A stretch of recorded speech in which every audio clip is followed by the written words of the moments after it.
ধর্ম ব্যবসায়ী উগ্রবাদী গোষ্ঠীর দ্বারা থ্রেটের সম্মুখীন সবসময় আছি। আমরা হাসিনা সরকারের টাইমও ছিলাম, ইন্টারিমের টাইমও তারা আমাদের ক্ষতি করেছে, হামলা করেছে, অপপ্রচার গুজব রটিয়েছে, এখনও কোনো ব্যস্তম নেই। আমাদের বেলায় খুব যে আমরা আমাদের একেবারে শান্তিপূর্ণ পরিস্থিতি আমরা মনে করি না, এবং বরং গত পরশু নির্বাচন হলো, গতকালকে জুম্মার দিন গেল একদিন, আজকে আমার বিভিন্ন জায়গা থেকে আমি খবর পাচ্ছি, মেহেরপুরে পাইলাম এক জায়গায়, কুষ্টিয়া পাইলাম এক জায়গায়, আমার সোনাইমুড়িতে এক জায়গায় পাইলাম।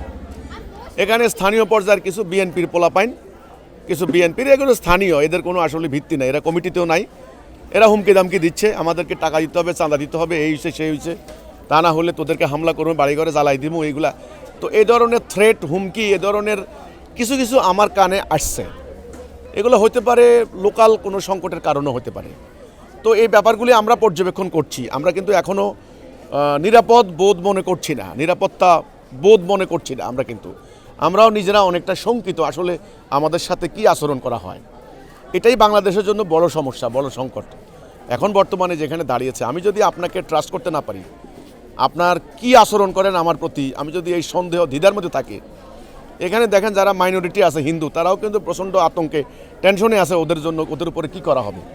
হয়তো ভারত আছে আশেপাশে, এই জন্য তারা হয়তো একটা সেফ থাকতে পারে, তাদের জন্য ভারত একটা সেফ গার্ড। হিন্দু বাদে অন্য অন্য সংগঠনগুলি যাদের সংখ্যা কোটি কোটি না, দেখেন তাদের মানবাধিকার, তাদের কর্মীদেরকে হামলা, থ্রেট ইত্যাদি আমি মনে করি কমবে না, বরং পরস্পর বাড়বে। তো এই নির্বাচনের পরে কোনো কোনো জায়গা থেকে আমরা কিছু কিছু থ্রেট পাচ্ছি, এটা তাও লোকাল লেভেলে।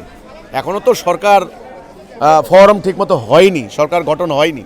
প্রধানমন্ত্রী তারেক জিয়া যখন পাওয়ার এক্সারসাইজ শুরু করবেন, মন্ত্রিপরিষদ হবে, ডিসিএসপি যখন একটা স্থিতিশীল পর্যায়ে আসবে, তখন আসলে দেখা যাবে যে আসলে প্রকৃতপক্ষে থ্রেট কোন দিক থেকে আসে। এখনও বলা যাচ্ছে না। এখন হলো নির্বাচনের পরে একটা আফটার শক যাকে বলা হয়, একটা সিচুয়েশনের পরিপ্রেক্ষিতে স্থানীয় পর্যায়ের কিছু থ্রেট, হুমকি এগুলি চলছে, এগুলি স্বাভাবিক আমি মনে করি।